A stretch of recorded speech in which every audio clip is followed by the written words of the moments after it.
मैं अमदास पलांगे सीजी शिक्षा में आपका स्वागत करता हूं। हम देख रहे हैं कक्षा 11वीं रसायन विज्ञान का चौथा इकाई, जिसका नाम है आपका रासायनिक आबंध एवं आणविक संरचना। इसमें हम लोग बहुत सारे टॉपिक जो है इस चैप्टर का क्लियर कर चुके हैं। इससे पहले वाले क्लास में हम लोग जो है संकरण के प्रकार देख रहे थे, और संकरण तो आप जान ही चुके हैं संकरण किसे कहते हैं। वैसे संकरण आपको पता है ये कल्पना है, और इसमें यौगिक किस प्रकार से बना है या यौगिक का जो बनना है वही समझा जाता है कि वाकई में कोई यौगिक किस प्रकार से बना है। जैसे अगर हम अमोनिया की ही बात करते हैं तो ये जो अमोनिया है, इस अमोनिया में नाइट्रोजन के साथ 3 हाइड्रोजन जुड़ा है, तो ये किस प्रकार से जुड़ा है, किसके कारण से जुड़ा है, इसी को समझना हमारा क्या होता है, आपका संकरण या हाइब्रिडाइजेशन होता है। जिसमें से हमने 3 प्रकार लगभग क्या कर चुके हैं, पढ़ चुके हैं, बताया जा चुका है। तो आगे हम जो है और भी प्रकार क्या करने वाले हैं, देखने वाले हैं। लेकिन उससे पहले थोड़ा सा हम लोग जो है sp3 संकरण से रिलेटेड 2 और हमारे क्या हैं, एक जो है उदाहरण है जो हमको क्या करना है, देखना है। ये आपका sp3 संकरण से रिलेटेड, उसी को हम लोग थोड़ा सा क्या करते हैं पहले देखते हैं, फिर आगे sp3d3 संकरण में क्या करने वाले हम लोग जाने वाले हैं भाई। ठीक है, हम चलते हैं फिर से किसके पास, sp3 संकरण। वैसे हम sp3 संकरण क्या होता है पहले देख चुके हैं, जिसमें क्या होता है हमारा A से एक केस कक्षक और 3 पी कक्षक आपस में मिल करके उतने ही संख्या में नए जब कक्षक का निर्माण करते हैं तो उसे हम sp3 संकरण के नाम से क्या करते हैं, जानते हैं भाई। इसमें हम 2 प्रकार के उदाहरण देख चुके हैं। जैसे एक हम CH4 को समझ चुके हैं कि इसमें sp3 संकरण होता है, और एक जो है C2H6 देख चुके हैं। इसको क्या बोलते हैं भाई, मेथेन कहते हैं। ये हम लोग देखे थे। इसमें संकरण आपका कैसा होता है, आपका sp3 होता है। और इसमें हम संकरण देखें तो इसमें भी कैसा होता है, sp3 होता है। दोनों का स्ट्रक्चर हम देखें तो दोनों में क्या होता है, आपका स्ट्रक्चर आपका फ्रेम जैसे आपका देखा जाए चतुष्फलकी होता है। और भी 2 यौगिक हैं जिनमें संकरण आपका sp3 होता है, बट उसको आगे संयोजकता बंध सिद्धांत के आधार पर भी समझा जाता है। बट हम उसको यहीं पर थोड़ा सा क्या कर दे रहे हैं, समझ दे रहे हैं। आगे आएगा तो उसको फिर देखेंगे, है ना। तो एक और उदाहरण दिया गया है, जैसे एक NH3 है और एक दिया है H2O। इनमें भी संकरण कैसा होता है, आपका sp3 ही होता है, बट ये लोन पेयर वाला इलेक्ट्रॉन वाला होता है, तो थोड़ा सा स्ट्रक्चर इसमें क्या होता है, चेंज हो जाता है। फिर भी संकरण तो sp3 है, तो इसके अंतर्गत हम क्या करते हैं, उसको समझते हैं। पहले हम लोग चल देते हैं किसके पास, H2 के पास। ठीक है, H2O के पास चलते हैं। H2O को क्या कहते हैं, आपको पता है। H2 को क्या कहते हैं हम लोग, पानी के नाम से जानते हैं, या वाटर कहा जाता है, जल कहा जाता है। तो इसमें हम थोड़ा सा संकरण क्या करते हैं, बात करते हैं। इसमें जो केंद्रीय परमाणु होता है वो होता है आपका कौन सा भाई, ये होता है केंद्रीय परमाणु में होता है आपका ऑक्सीजन। और आपको पता है ऑक्सीजन का परमाणु क्रमांक कितना होता है, 8।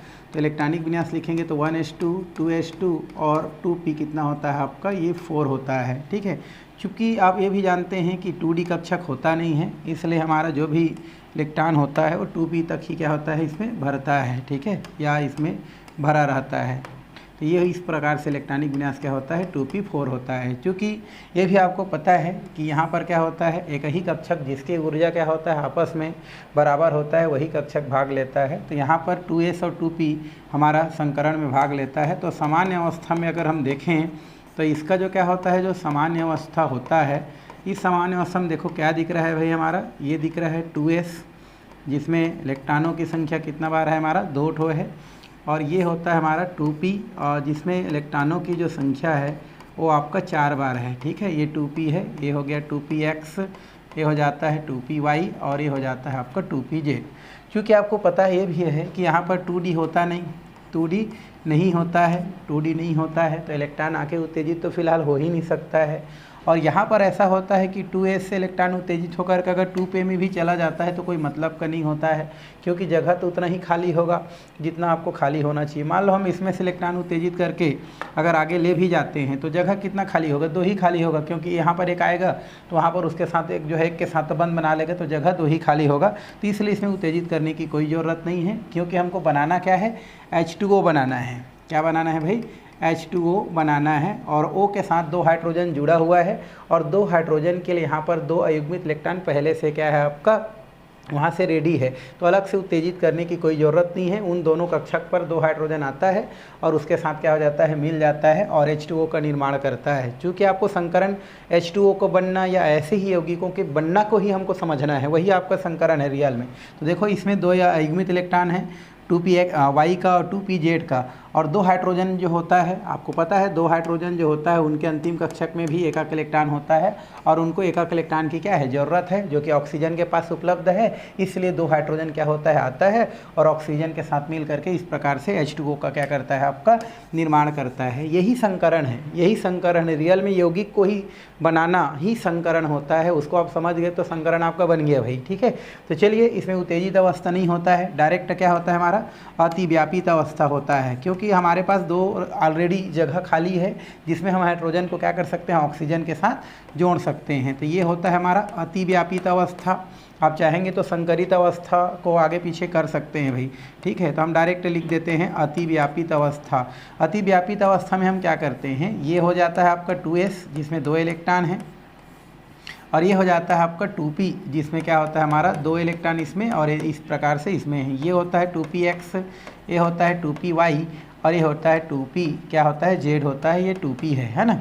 अब क्या करता है, 2 हाइड्रोजन परमाणु आके क्या करता है, इसके साथ क्या कर लेता है भाई, अतिव्यापन कर लेता है। तो जगह तो खाली है, 1 हाइड्रोजन यहाँ पर और 1 हाइड्रोजन क्या हो जाता है, यहाँ पर हो जाता है। इस तरीक़ा से वाटर का क्या हो जाता है, निर्माण हो जाता है। चूँकि आप देख रहे हैं यहाँ पर अगर हम संकरित अवस्था की बात करें तो संकरित अवस्था में क्या रहा है आपका, हमारा जो है यहाँ पर 2s का एक कक्षक पूरा भाग ले रहा है और 2p का पूरा कक्षक क्या कर रहा है, भाग ले रहा है। क्योंकि जहाँ पर इलेक्ट्रॉन भरता है उससे पहले वाला जितने भी कक्षक होते हैं, है ना, समान ऊर्जा, उनको हम संकरण में काउंट करते हैं। तो यहाँ पर अंतिम में भाग ले लिया तो पूरा क्या हो रहा है हमारा, देखा जाए तो 2py और 2pz से पहले क्या है, 2px भी भाग ले रहा है और 2p और 2s भी भाग ले रहा है। तो टोटल भाग लेने वाले कक्षकों की संख्या कौन सा है हमारा भाई, 3 है। इस वजह से देखा जाए तो p का 3 कक्षक भाग ले रहा है और s का 1 कक्षक भाग ले रहा है। तो यहाँ पर भी संकरण कैसा होता है आपका, sp3 संकरण ही क्या होता है आपका, पाया जाता है, sp3 संकरण होता है। तो इस तरीक़ा से हम क्या कर सकते हैं, इसको बता सकते हैं। अब देखा जाए तो यहाँ पर जो है sp3 संकरण है, तो स्ट्रक्चर की बात करूँ तो ये ऑक्सीजन का होता है, ये 1 इलेक्ट्रॉन, यहाँ पर 2 और ये 3 और ये 4, इसके पास क्या है, 4 कक्षक भाग ले रहा है। तो 4 ठो मैंने बना दिया। बट इसमें क्या होता है आपका, 2 के साथ क्या जुड़ा है भाई, इसके साथ 2 के साथ आपका जुड़ा हुआ है हाइड्रोजन, ठीक है। तो यहाँ पर मैं क्या कर देता हूँ, हाइड्रोजन की अगर मैं बात करूँ तो कहीं भी जोड़ सकते हैं। जैसे यहाँ पर क्या कर दिया हाइड्रोजन और यहाँ पर मैंने क्या कर दिया हाइड्रोजन, ये इसके साथ बन के सिग्मा बंध बना लेता है। अब इसके बाद देखा जाए तो यहाँ पर देखो, यहाँ पर पेयर में इलेक्ट्रॉन है, यहाँ पर भी पेयर में इलेक्ट्रॉन है। तो पेयर में इलेक्ट्रॉन को इस प्रकार से क्या किया जाता है, दर्शाया जाता है, जिसे हम लोन पेयर ऑफ इलेक्ट्रॉन कहते हैं। क्या बोलते हैं इसको, लोन पेयर, जिसको LP से दर्शाते हैं, और बॉन्ड पेयर होता है उसको BP से दर्शाते हैं, ठीक है। ये BP होता है ना, जो बॉन्ड पेयर होता है, जो बॉन्ड बनाए रहते हैं उसको BP बोलते हैं, और जो इस प्रकार से इस रूप में रहता है उसको हम क्या बोलते हैं, LP कहते हैं। इनमें जो है प्रतिकर्षण होता है भाई, LP BP LP BP LP LP के मध्य, LP BP के मध्य सबसे ज़्यादा प्रतिकर्षण होता है LP और LP के मध्य। उसके बाद आकर्षण होता है LP और BP के मध्य, और फिर होता है BP BP के मध्य, जो आगे हम लोग देखेंगे। तो नियमतः इसका स्ट्रक्चर जो है चतुष्फल की क्या होना चाहिए, बनना चाहिए। बट इसकी संरचना जो होता है चतुष्फल की नहीं बनता है। वजह क्यों है कि यहाँ पर जो लोन पेयर ऑफ इलेक्ट्रॉन होता है ये बंध बनाने में भाग नहीं लेता है। इस वजह से इसका अगर हम संरचना की बात करें, किसकी बात करें, अगर हम इसकी संरचना की अगर बात करें तो संरचना इसका जो है आपका चतुष्फल की नहीं होता है, क्योंकि इसमें लोन पेयर ऑफ इलेक्ट्रॉन की संख्या 2 होता है, जो दोनों के दोनों भाग नहीं लेता है। तो आपको क्या बच रहा है, ये वाला इस प्रकार से बच रहा है, ये वाला इस प्रकार से, क्योंकि ये दोनों अगर हम बात करें तो ये दोनों लोन पेयर ऑफ इलेक्ट्रॉन आपका पार्टिसिपेट नहीं करता है, रहता जरूर है बट भाग नहीं लेता है संरचना में। तो इस वजह से ये इस प्रकार से बचता है। अगर हम दोनों को करें तो इस प्रकार से होता है, और इसको अगर इस प्रकार से पलट दिया जाए तो कुछ इस तरीक़े से क्या होता है, दिखाई देता है। मतलब ये कोणीय आकृति या भी आकृति को क्या करता है, प्रदर्शित करता है। तो ये हमारा क्या होता है, कोणीय या कैसा आकृति का होता है भैया, भी आकृति को क्या करता है, प्रदर्शित करता है। अगर हम बंद कोण की बात करें, किसकी बात करें, बंद कोण की अगर हम बात करें तो जो बंद कोण होता है, बंद कोण जो क्या होता है आपका पाया जाता है, इसमें बंद कोण यहाँ पर लें चाहे कहीं भी जगह लें, यहाँ पर जो भी बंद कोण होगा ये बंद कोण 104.5 अंश का क्या बनाता है, कोण बनाता है। तो यहाँ पर 104.5 अंश का क्या होता है, इसका कोण बनता है। संकरण आप देख रहे हैं, संकरण आपका कैसा होता है, इसमें sp3 संकरण ही पाया जाता है, ठीक है। और प्रकृति तो आप जानते हैं, S का आपका कितना परसेंट, 25%, और P का होता है आपका 75%, जो हम पहले क्या कर चुके हैं, देख चुके हैं। तो इस तरीक़ा से H2O की जो स्ट्रक्चर है उसको क्या किया जाता है, समझाया जाता है। बट ये हमारा लोन प्यारा प्लेक्टान युक्त संरचना को क्या करता है, प्रदर्शित करता है भाई, ठीक है। ये आगे आपका एक हमारा वेस्पर थ्योरी है ना, उसमें हम और क्या करने वाले हैं, ऐसे ही और यौगिक हैं उनके बारे में और क्या करने वाले हैं, हम लोग जानने वाले हैं। तो इस तरीक़ा से इसको हम समझा सकते हैं। एक चीज़ और, संकरण निकालने के एक और भी तरीका है। आप क्या करेंगे भाई, संकरण निकालने के लिए आपको क्या करना है, जैसे यहाँ पर ऑक्सीजन के साथ देखा जाए तो यहाँ पर 2 लोन पैरा प्लेक्टान दिख रहा है, इधर भी 2 लोन पैरा प्लेक्टान दिख रहा है, बट यहाँ पर हाइड्रोजन दिख रहा है और यहाँ पर क्या दिख रहा है, हाइड्रोजन दिख रहा है। तो यहाँ पर आप देखें तो सिग्मा बंधों की बात करें तो सिग्मा बंध कितना बनेगा भाई हमारा, फिलहाल तो एक सिग्मा बंध ए और ये दोनों क्या होता है हमारा, लोन पैरा प्लेक्टान होता है। तो आप दोनों को जोड़ करके संकरण निकाल सकते हैं। लोन पैरा प्लेक्टान की संख्या कितना है भाई हमारा, तो लोन पेयर का इलेक्ट्रॉन की संख्या है 2 और आपका सिग्मा बंध की संख्या है 2, तो दोनों को जोड़ दिया जाए कितना आ जाता है, 4 आ जाता है। अब 4 में आप संकरण जितना भी मैं आपको बताया हूँ उसमें फिट कर दो। देखो sp संकरण, sp2 संकरण, sp3 संकरण, sp3 है ना, d संकरण देखो, और sp3 D2 संकरण, और एक होता है आपका sp3 D3 संकरण। अब चार कक्षक किस में आ रहा है उसको देखो, वही उसका क्या होगा, इसका संकरण होगा। तो आप देख रहे हैं 4 वाला कक्षक किस में आ रहा है, आपका sp3 में आ रहा है। क्यों, क्योंकि एक S कक्षक और 3 P कक्षक, टोटल कितने कक्षक हो गए, 4, और यहाँ पर दोनों को मिला के कितना आ रहा है, 4, अर्थात 4 आ रहा है और यहाँ पर भी 4 है, 4 ही कक्षक है। इसलिए वाटर में जो आपका संकरण होता है वो संकरण कैसा होता है, आपका sp3 संकरण होता है। तो इस तरीक़ा से संकरण को बताया जा सकता है, पानी के संकरण को क्या किया जा सकता है, बताया जा सकता है भाई। चलिए, एक तो हम लोग बात कर लिए वाटर का, अब हम थोड़ा सा बात करते हैं किसका, अमोनिया का, है ना, NH3 की बात करते हैं, अमोनिया, ठीक है। ये क्या है, कैसा है, हम थोड़ा सा देखते हैं। अमोनिया, है ना, इसको क्या बोलते हैं भाई, अमोनिया कहते हैं। और अमोनिया एक लुईस क्षार है, और वजह ये है इसको लुईस क्षार इसलिए बोलते हैं क्योंकि इनके पास लोन पैरा प्लेक्टान है, ठीक है, इस वजह से लुईस क्षार है। ये 10वीं क्लास का आपका पॉइंट है भाई, ठीक है। अब जो है इसमें केंद्रीय परमाणु कौन होता है, हमारा नाइट्रोजन होता है, जिसका परमाणु क्रमांक कितना होता है, 7, तो 1s2 2s2 और 2pa होता है आपका 3। लास्ट वाला की बात करें, यही संकरण में भाग लेता है, तो इसमें कौन सा अवस्था होता है भाई, सामान्य अवस्था लिखा जाता है। जो रहता है उसी को सामान्य अवस्था में लिखते हैं।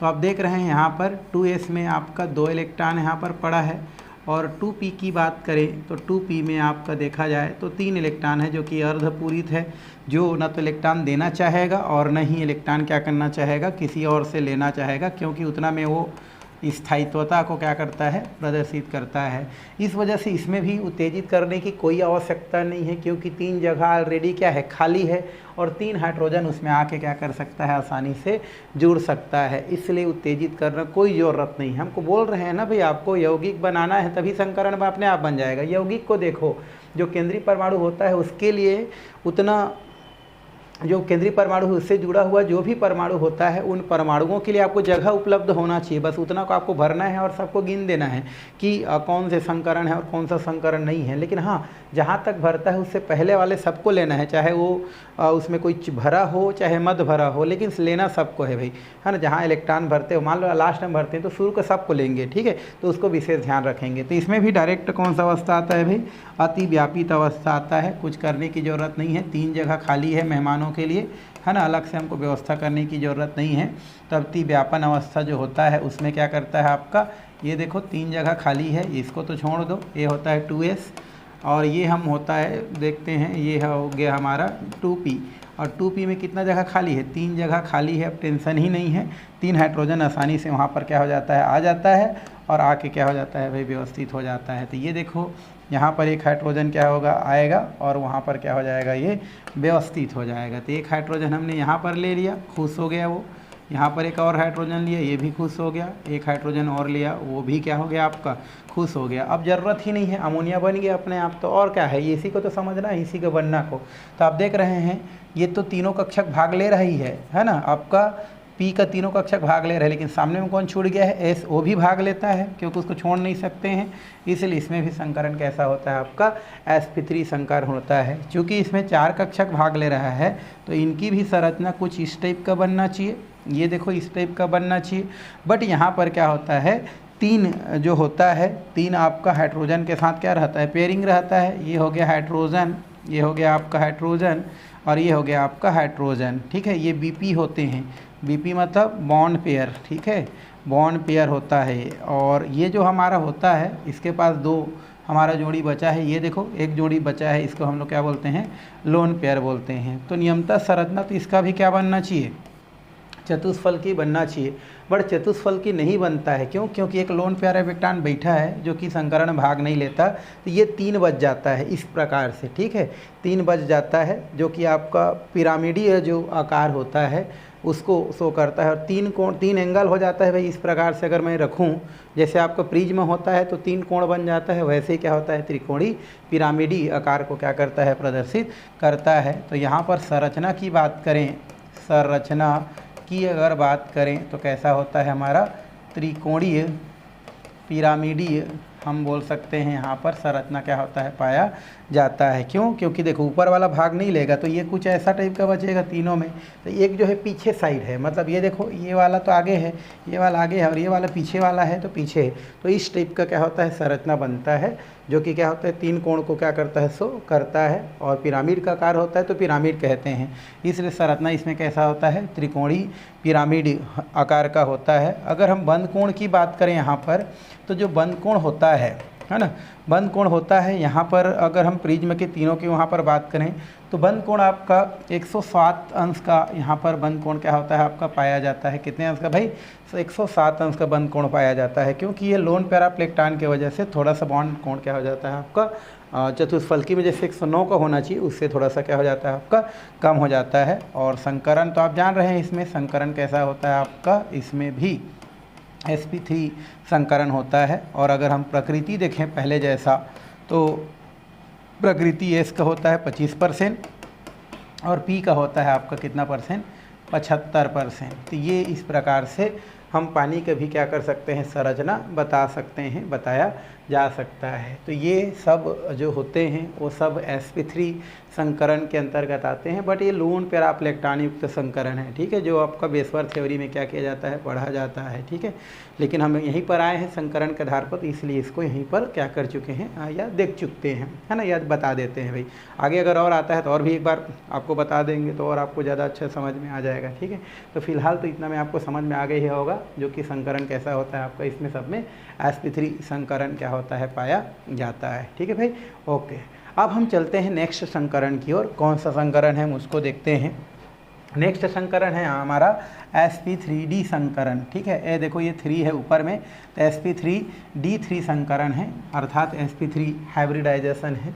तो इसके हम लोग क्या करते हैं, थोड़ा सा बात करते हैं। कौन सा संकरण की बात कर रहे हैं भाई इस बार, sp3d, ठीक है। अब एकक संकरण धीरे धीरे क्या हो रहा है, बढ़ रहा है। चलिए, चूँकि मैं पहले बता चुका हूँ कि संकरण के लिए उदाहरण नहीं, उदाहरण को समझने के लिए क्या करते हैं हम लोग, संकरण देखते हैं। तो यहाँ पर एक उदाहरण, इसको समझने के लिए संकरण देखते हैं। बट इससे पहले इसको थोड़ा सा समझा देते हैं, एकदम ईजी है, इसमें कोई दिक्कत नहीं है। इसमें क्या होता है, एक एस कक्षक, 3 पी कक्षक और एक डी कक्षक जब मिल जाता है तो उसे हम क्या बोलते हैं, sp3 संकरण कहते हैं, है ना। तो इसमें हम लोग लिख सकते हैं, इसमें एक एस कक्षक, इसमें क्या होता है भाई, इसमें एक एस कक्षक, है ना, और 3 पी कक्षक, एक एस कक्षक, 3 पी कक्षक, 3 पी कक्षक और एक डी कक्षक। डी कक्षक आपस में मिलकर उतने ही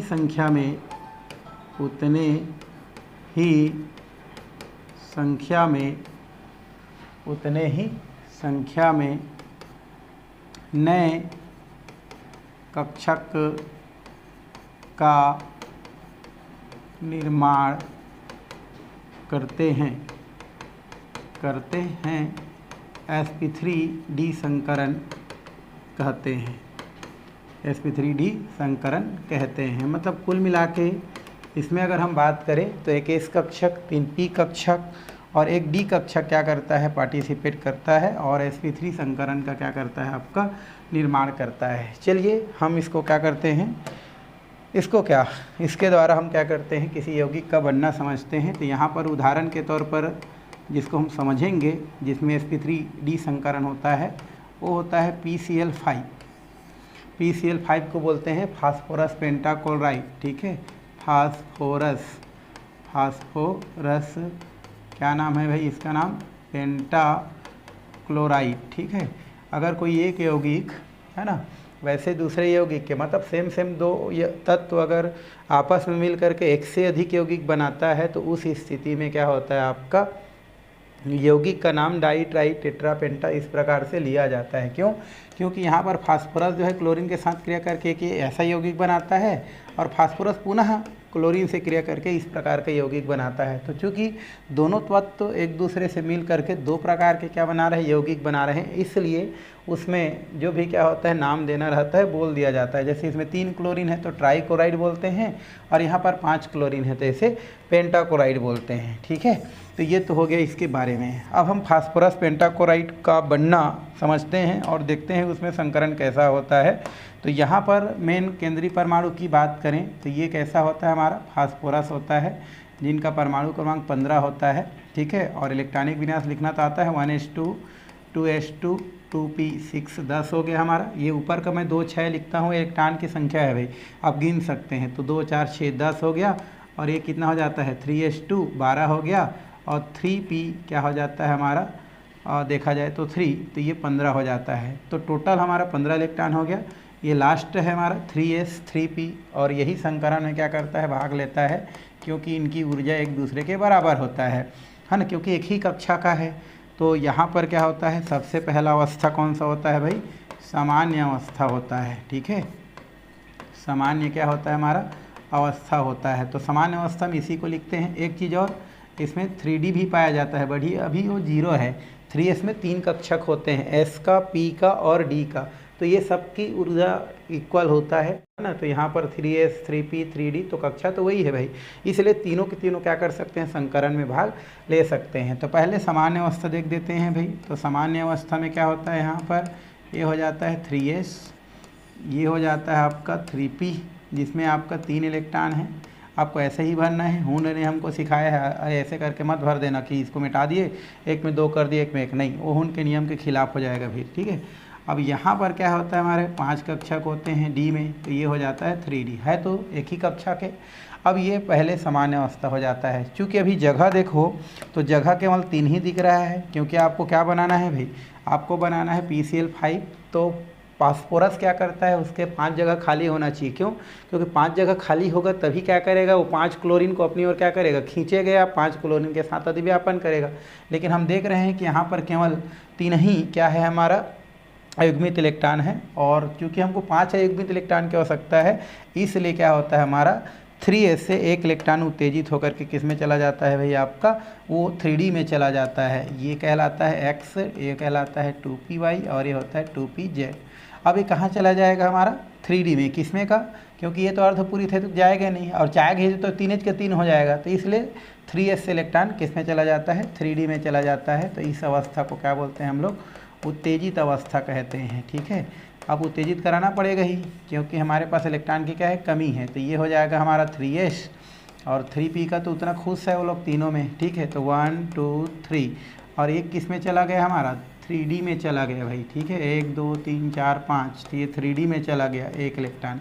अब आप देख रहे हैं कि 5 जगह क्या हो गया, खाली हो गया। 3s का 1 हो गया, 3p का कितना हो गया हमारा 3 जगह खाली हो गया, और 3d का 1 जगह खाली हो गया, मतलब 5 जगह खाली हो गया, मतलब 5 अयुग्मित इलेक्ट्रॉन हो गया, मतलब 5 क्लोरीन आसानी से आके क्या हो सकता है, जुड़ सकता है। तो ये अवस्था क्या कहलाएगा, अतिव्यापन अवस्था कहलाएगा। आप चाहें तो संकरण को भी अवस्था लिख सकते हैं। यहाँ पर हम कर देते हैं, ये हो गया आपका 3s, ये हो जाता है आपका कौन सा भाई हमारा 3p, ये हो गया 3p, और ये क्या होता है हमारा 1 2 3 4 5, ये होता है 3d है ना, ये 3d हो गया, ठीक है। ये आपका क्या हो जाएगा 3d। अब देखो 5 जगह क्या है, खाली है हमारा। अब 5 जगह खाली है, मतलब क्लोरीन क्या कर सकता है, उनके साथ क्या कर सकता है, जुड़ सकता है, ठीक है। तो चलिए जोड़ देते हैं, किसके साथ हम लोग जो है, पहला क्लोरीन इसके साथ आके अधिव्यापन करेगा, दूसरा क्लोरीन इससे अधिव्यापन करेगा, तीसरा क्लोरीन इससे अधिव्यापन करेगा, चौथा क्लोरीन इससे अधिव्यापन करेगा, और पांचवा क्लोरीन ऐसा अधिव्यापन करेगा, और इस प्रकार से फिर PCl5 क्या हो जाएगा, बन जाएगा। चूँकि आप देख रहे हैं है ना, संकरण की बात करें इसमें, तो संकरण कौन कौन सा दिख रहा है, चाहेंगे तो आप संकरित अवस्था लिखना चाहेंगे तो लिख सकते हैं, नहीं तो कोई ज़रूरत नहीं है भाई। यहाँ पर आप देख रहे हैं एक S का है ना, 3p का और एक D का क्या कर रहा है, भाग ले रहा है, तो इसलिए संकरण कौन सा होता है आपका sp3 संकरण को क्या करता है आपका प्रदर्शित करता है। नहीं दिख रहा है भाई, एक 3s का कितना है, 1 s का, p का कितना भाग ले रहा है 3, और d का भाग ले रहा है 1, तो संकरण कैसा होता है आपका sp3 संकरण को क्या करता है, ये प्रदर्शित करता है। तो इस तरीक़ा से sp3 संकरण को हम समझा सकते हैं। अब देखो 5 कक्षक भाग ले रहा है, तो ये हो जाता है आपका फास्फोरस बीच में हो गया, फास्फोरस किस में हो गया हमारा, बीच में। अब 5 कक्षक के लिए हम क्या करते हैं, एक इधर क्लोरीन, ठीक है। तो एक क्लोरीन ये, एक क्लोरीन ये। अब यहाँ पर क्या होता है, एक क्लोरीन हम क्या कर लेते हैं, यहाँ पर ले लेते हैं, एक क्लोरीन हम यहाँ पर ले लेते हैं, और एक क्लोरीन हम क्या करते हैं, यहाँ पर ले लेते हैं। तो टोटल इस प्रकार से 5 क्लोरीन बोरा जो है फास्फोरस को पाँचों तरफ से क्या कर लेता है, घेर लेता है। तो स्ट्रक्चर कैसे बनेगा, तो यहाँ पर ये ऐसे जुड़ता है, ऐसे जुड़ता है, और ये एक ऐसा जुड़ जाता है। तो ये होता है हमारा त्रिकोणीय संरचना की बात करें तो ये पहला कैसा हो गया, त्रिकोणीय होता है, ठीक है। त्रिकोणीय संरचना पहले में दिख रहा है, कैसा दिखता है ये त्रिकोणीय, ये एक तल पर होता है, ठीक है, एक तल पर होता है, इसलिए इसको हम लोग क्या बोलते हैं, त्रिकोणीय। ये त्रिकोणीय, ये एक तल पर है। और इस स्थिति में हम देखें तो ये क्या होता है हमारा, 2 ठो पिरामिड क्या कर सकता है, बना सकता है। एक पिरामिड अगर हम इस साइड से देखें तो ऐसा बन जाएगा, यूँ करें तो, और एक साइड इधर से हम बोलेंगे ऐसा बोलें तो एक पिरामिड बन जाएगा। तो 2 पिरामिड इससे क्या हो सकता है, बन सकता है। इसलिए इनकी जो संरचना है वो संरचना आपका क्या होता है, द्विपिरामिडी होता है, पिरामिडीय। तो इसकी संरचना कैसा होता है, त्रिकोणी। ये देखो आपका जो एक सतह पर दिख रहा है ये त्रिकोणी करता है, और इधर से मैं यूँ करूँ तो एक पिरामिड इधर से बनता है, एक पिरामिड इधर से बनता है। तो इसलिए इसकी संरचना कैसा होता है, त्रिकोणी द्विपिरामिड होता है। और यहाँ पर जो बनने वाला कोण होता है, यहाँ पर जो बनता है कोण हम लोग बोलते हैं वो 90 अंश का होता है हमारा।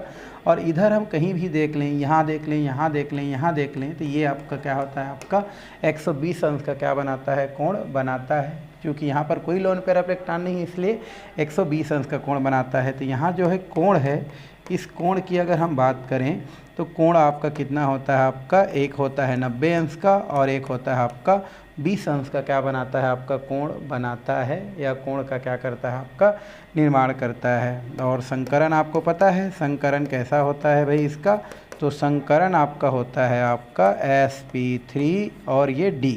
और अगर हम प्रकृति की बात करें तो प्रकृति का आपको कैसे निकालते हैं, 100 है, 5 कक्षक भाग ले रहा है ना। देखो 5 कक्षक है, एक का S, P का 3 और एक D का, तो टोटल 5। तो 5 दूनी कितना हो जाता है हमारा, ये 10, 5 भाग ले रहे हैं, तो ये हो गया 5 दूनी कितना हो गया 10, तो 20%।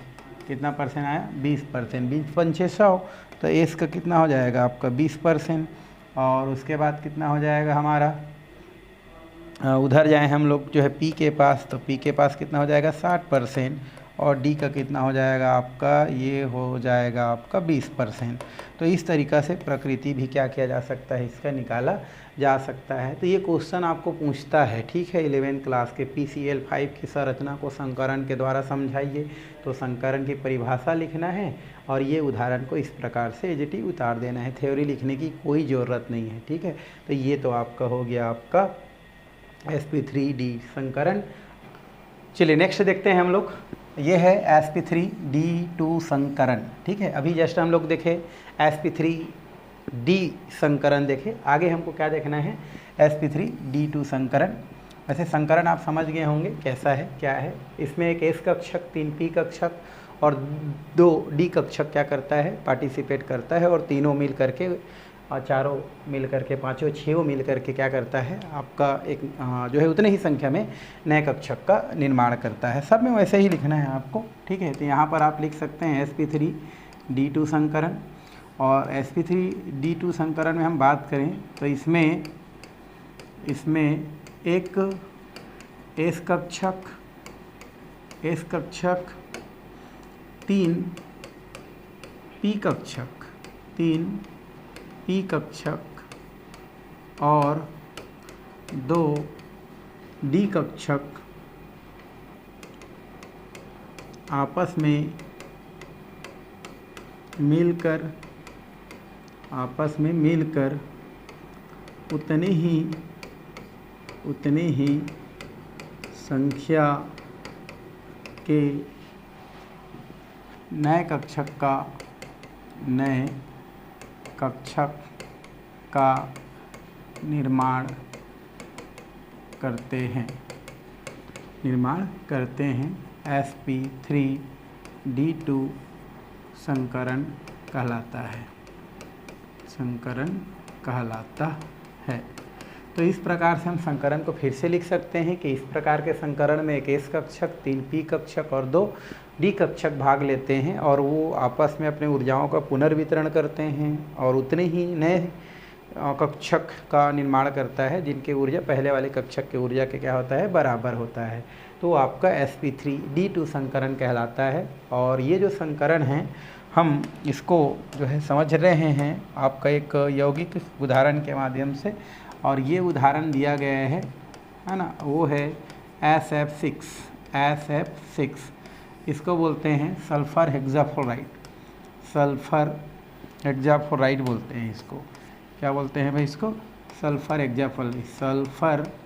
हेक्सा, और फ्लोरीन है तो क्या बोलते हैं, फ्लोराइड।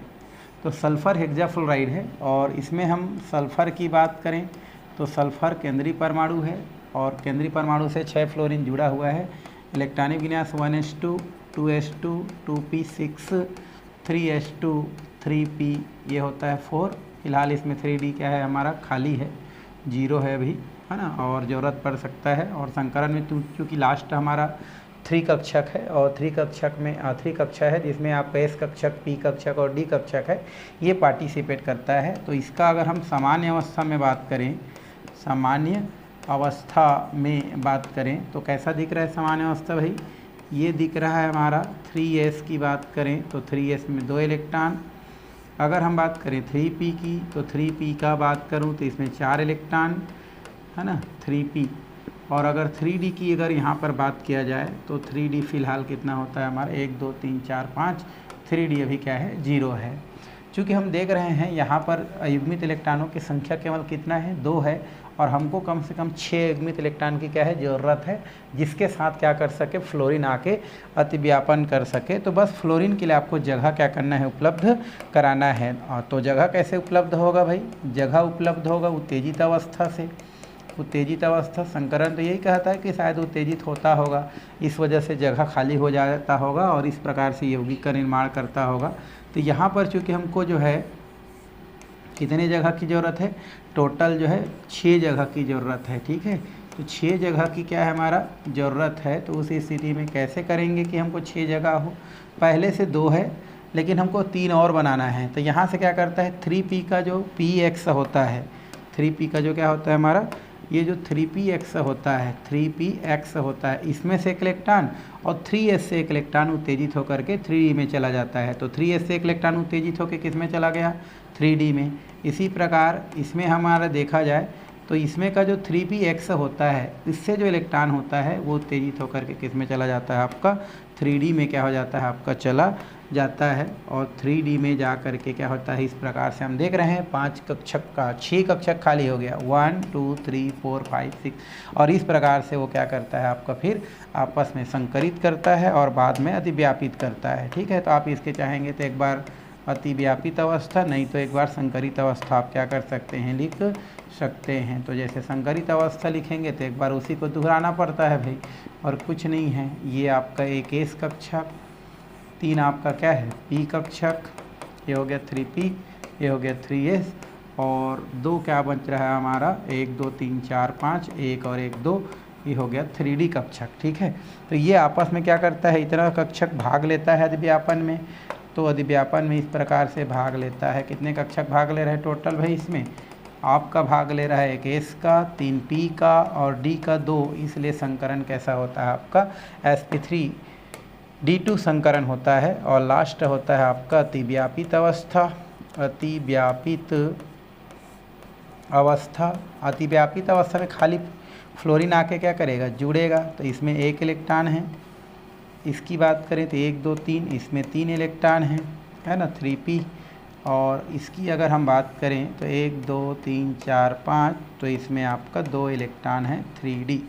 अब ये जो 2 इलेक्ट्रॉन हैं, अब जब तक खाली है 5 फ्लोरीन आके क्या हो जाएगा, तत्काल प्रभाव से जुड़ जाएगा। 1 फ्लोरीन यहाँ पर, ये हो गया 1 फ्लोरीन यहाँ पर, 1 फ्लोरीन यहाँ पर, 1 फ्लोरीन यहाँ पर अधिव्यापन करेगा, क्योंकि फ्लोरीन के अंतिम कक्षक में कितना इलेक्ट्रॉन होता है आपका भाई, जो है 2 और कितना 7 होता है। 1 इलेक्ट्रॉन की ज़रूरत उसको भी रहता है बेचारे को, इसलिए अधिव्यापन कर लेता है। तो ये हो गया आपका 6। तो इस तरीक़ा से क्या कर लेता है, अधिव्यापन कर लेता है और संकरण हमारा कौन सा बन जाता है, आपका sp3d2 हो जाता है। चूँकि सल्फर से साथ कितना घिरा हुआ है भाई, कितने हमारे फ्लोरीन से घिरा हुआ है, तो 6 फ्लोरीन से घिरा है। तो 1 हो गया, तो 1 मैं क्या कर देता हूँ यहाँ पर, ये वाला फ्लोरीन इधर कर दूँ, 1 फ्लोरीन मैं यहाँ पर कर दूँ, 1 फ्लोरीन मैं यहाँ पर कर दूँ, 1 फ्लोरीन मैं यहाँ पर कर दूँ। तो ये इस प्रकार से क्या होता है, हमारा एक स्ट्रक्चर क्या हो जाता है, तैयार हो जाता है ना, क्या होता है, हमारी स्ट्रक्चर तैयार होता है। ठीक है, थोड़ा सा इसको और एक बार बना देते हैं, इस प्रकार से स्ट्रक्चर हो रहा है। तो ये हो गया S, ये हो गया फ्लोरीन, इधर आपका हो गया फ्लोरीन, इधर हो गया फ्लोरीन, इधर हो गया फ्लोरीन। तो ये कुछ इस टाइप से क्या बनता है, आपका फ्लोरीन का संरचना क्या होता है, आपका बनता है। तो ये हो गया फ्लोरीन, तो ये इसके साथ, इसके साथ, इसके साथ, इसके साथ, और ये इसके साथ। एक फ्लोरीन ऊपर की ओर रहता है, एक फ्लोरीन क्या होता है हमारा, नीचे की ओर रहता है। तो इस प्रकार से ये आपका देखा जाए तो आपका किस प्रकार से बन रहा है भाई, ये स्ट्रक्चर देखो। इसमें संरचना कैसा बनता है आपका, अष्टफल की। कैसा संरचना बनेगा भाई, इसमें अष्टफल की संरचना बनेगा आपका, अष्टफल की। कैसा संरचना है आपका, अष्टफल की। और यहाँ पर जो बॉन्ड एंगल बनता है, कौन सा एंगल भाई हमारा, बॉन्ड एंगल बनता है, चाहे यहाँ पर बनाओ चाहे यहाँ बनाओ, ये 90 अंश का, या यहाँ पर जो बनता है वो 90 अंश का बनता है। तो कोण की बात करें तो कोण कितने अंश का बनेगा भाई हमारा, 90 अंश का बनेगा। ठीक है, और संकरण तो आप देख ही रहे हैं, संकरण कैसा होता है भाई, तो संकरण होता है आपका sp3d2। और प्रकृति अगर हम देखना चाहें, इसमें क्या देखना चाहें, प्रकृति देखना चाहें, तो प्रकृति कैसा होगा भाई, ये हो जाएगा 100/6 हो गया, 6 कम 6 हो जाएगा, ये हो गया बचा 4, 40 हो गया, 6 कम 6 6 12 6 18 6 24 6 पंथे 30, क्योंकि 6 दिन 12 नहीं है, तो ये हो जाएगा हमारा 40। तो 6 छक्का 36, 6 छक्का कितना हो जाएगा 36, फिर हो गया। तो फिर हम क्या करेंगे, यहाँ पर पॉइंट लगाएंगे, हम लोग क्या लगाएंगे भाई, यहाँ पर पॉइंट लगाएंगे। तो कितना हो जाएगा, तो 1 हो गया, 6 छक्का 36 हो गया, फिर शायद बच गया हमारा तो फिर कितना हो जाएगा 6 छक्का 36। तो इस प्रकार से 16 दशमलव कितना आ जाता है आपका 66 आता है। तो एस का केवल कितना है, वो एक का है ना, जितना भी निकाल रहे हैं वो एक का होता है। तो एक हमारा क्या है, एस एक है, इसका कितना हो जाएगा 16 दशमलव कितना हो जाएगा 66। पी टोटल कितना है हमारा 3 है, तो पी का 3 का जोड़ लो, 16 कम 16, 16 दूनी कितना हो जाएगा 32। इस प्रकार से सबको जोड़ लो भाई। 16 6 छक्का कितना हो जाएगा 6 3 18 का 8 हो गया, और ये हो गया 4 तो 48 हो गया। और उधर हम लोग 6 6 करेंगे तो 6 6 फिर अगर करते जाएंगे तो फिर जो है आपका लगभग हम लोग कर सकते हैं 48%। और उसी प्रकार अगर हम बात करें किसका, डी का, तो ये 32% समथिंग कुछ पॉइंट में क्या हो जाता है, इस प्रकार से आ जाता है। तो यही इसका क्या होता है, आपका प्रकृति को क्या करता है, प्रदर्शित करता है। तो इस तरीक़ा से आपका sp3d2 संकरण को क्या किया जा सकता है, समझाया जा सकता है। और इसका स्ट्रक्चर कैसा बनता है, आपका अष्टफल की संरचना को प्रदर्शित करता है। और इस प्रकार से इसकी प्रकृति को क्या किया जा सकता है, समझाया जा सकता है भाई। ठीक है, ये हो गया आपका sp3। चलिए एक लास्ट संकरण हमको देखना है, और वो है हमारा sp3dt संकरण, sp3d3 संकरण। ठीक है, ये जो sp3d संकरण है, इसमें क्या होता है आपका एक s कक्षक, 3 p कक्षक और d का 3 कक्षक क्या करता है, पार्टिसिपेट करता है। तो इसमें एक s कक्षक है ना, 3 p कक्षक, 3 क्या होता है भाई, 3 p कक्षक और 3 d कक्षक और 3 d कक्षक है ना, आपस में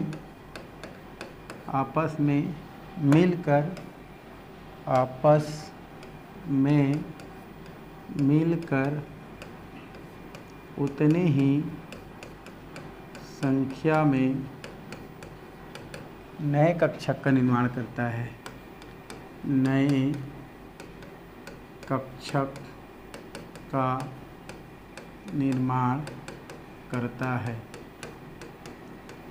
sp3d3 संकरण कहलाता है, संकरण कहलाता है। तो इस तरीक़ा से हम क्या कर सकते हैं, समझ सकते हैं भाई कि sp3d3 जो संकरण होता है, उस संकरण में आपका एक s कक्षक, 3 p कक्षक और 3 d कक्षक आपस में क्या करते हैं, मिलते हैं, अपने ऊर्जाओं का पुनर्वितरण करते हैं, मतलब लेन देन करते हैं, और उतने ही ऊर्जा के नए कक्षक के है ना, या उतने ही ऊर्जा के उतने ही संख्या में नए कक्षक का क्या करते हैं, जब निर्माण करते हैं, तो वही आपके क्या कहलाते हैं भाई, sp3d3 संकरण कहलाते हैं, sp3d3 संकरण कहते हैं। तो ये तो हो गया आपका sp3d3 संकरण। आगे हम इस संकरण को और क्या करते हैं, समझते हैं।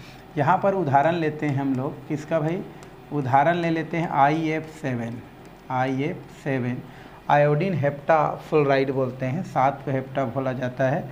और इसमें केंद्रीय परमाणु होता है आपका आयोडीन, जिसका परमाणु क्रमांक होता है 53। इलेक्ट्रॉनिक विन्यास देखें तो 1s2 2s2 2p 6 3s2 3p6 4s2 3d10 कितना हो जाता है हमारा, आगे 4p6 हो जाता है, और ये हो जाता है 5s2 और आगे आपका हो जाएगा आपका 5s2। ठीक है, तो गिन लेते हैं पहले 5s2, तो 2 4 10 10 12 12 6 18 18 और 2 20 20 और 10 30 30 और 38 है ना, 38 हमारा क्या है, बचा हुआ है। इसके उदाहरण ले लेते हैं हम लोग। ये होता है 1s, ये होता है 2s 2p है ना, ये सब 11वीं का है। 3s 3p है ना, उसके बाद क्या होता है 3d, और उसके बाद होता है 4s, उसके बाद क्या होता है भाई 4p, उसके बाद क्या होता है हमारा 4d, फिर होता है 4f, और उसके बाद होता है 5s, ये होता है 5p 5d, और एक होता है 5f।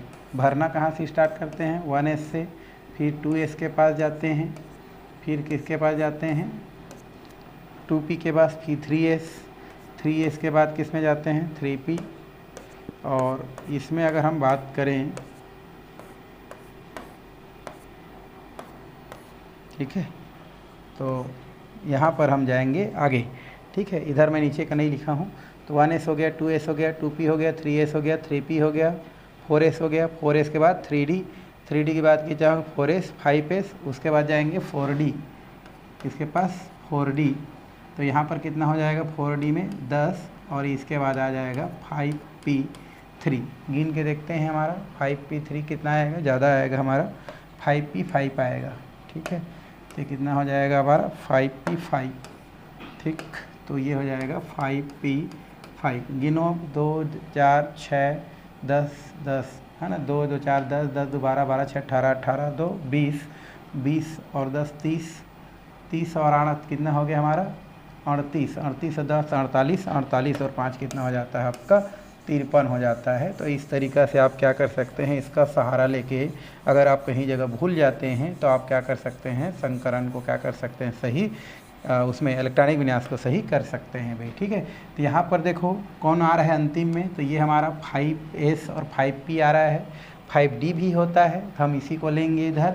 आगे 5d आएगा तो पूरा खाली रहेगा, तो हम अंतिम में देखो सामान्य अवस्था लिखेंगे अगर, तो सामान्य अवस्था में क्या आ रहा है, अंतिम कक्षा हमारा कौन सा आ रहा है 5s 1 और 2, तो ये हमारा क्या हो जाता है 5s।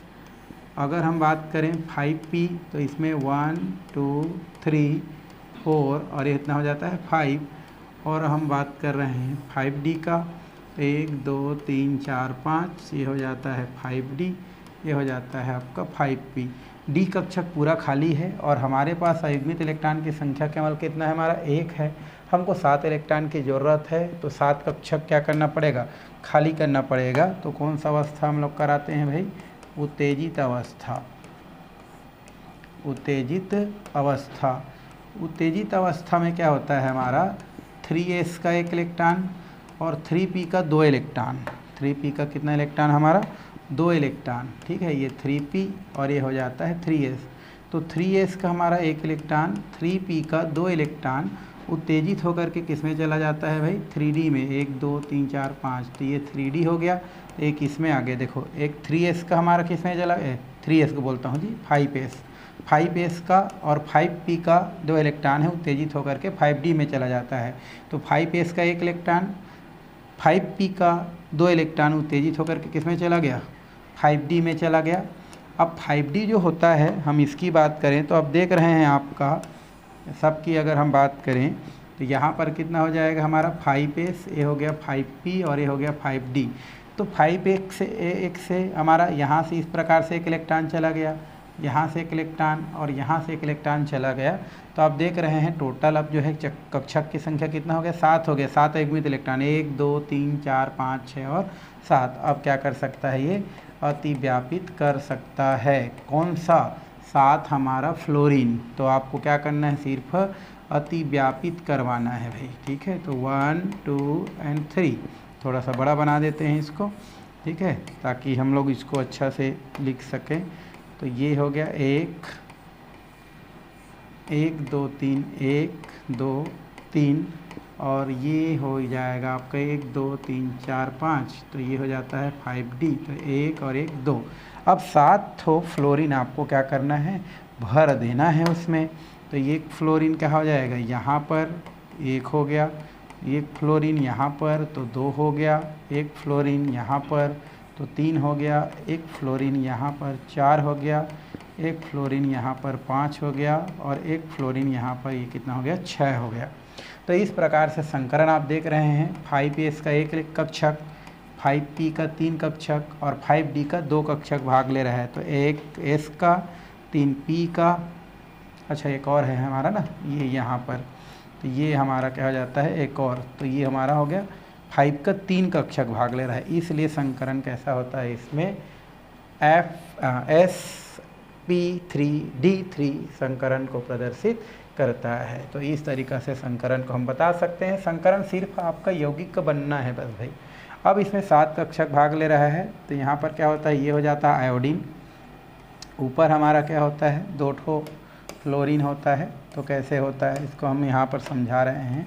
तो ये हो गया आयोडीन, इस साइड एक फ्लोरीन और नीचे एक फ्लोरीन हो जाता है, यहाँ पर एक फ्लोरीन हो जाता है, यहाँ पर एक क्या हो जाता है, फ्लोरीन हो जाता है, और एक फ्लोरीन यहाँ पर आपका क्या होता है, पाया जाता है। तो 3 फ्लोरीन ये इस प्रकार से हो गया भाई, ठीक है। ये हमारा हो गया 3, और एक फ्लोरीन हमारा यहाँ पर और एक फ्लोरीन यहाँ पर होता है। तो टोटल फ्लोरीन 7 आपको देखने को क्या हो रहा है, मिल रहा है, और ये इस प्रकार से व्यवस्थित हो जाता है। तो ये आपका ऐसा ऐसा ऐसा, ये ऐसा और ये ऐसा, इस प्रकार से क्या होता है, देखने को मिलता है।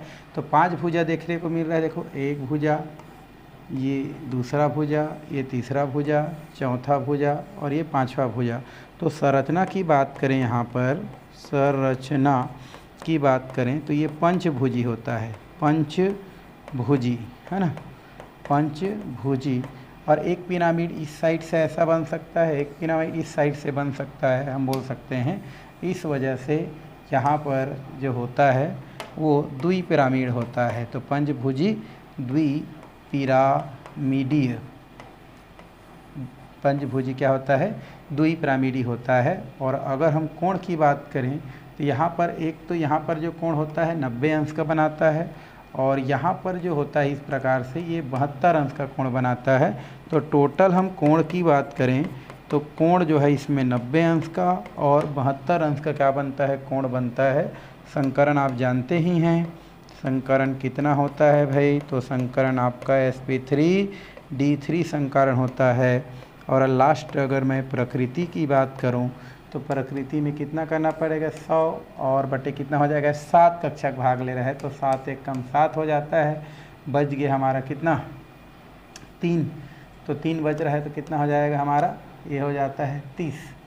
तो 7 एक कम 7, 7 दूनी 14, 7 1 की 7 चौक 28। तो ये हमारा लगभग कितना आ रहा है, 28। फिर 2 बच गया हमारा, 7 एक कम 7, 7 दूनी 14, तो ये हो गया हमारा 2। तो ये लगभग आपका 14.2 आ रहा है। तो एस का कितना हो जाएगा आपका 14.2, और भी हो सकता है उधर, आप उसको कर सकते हैं।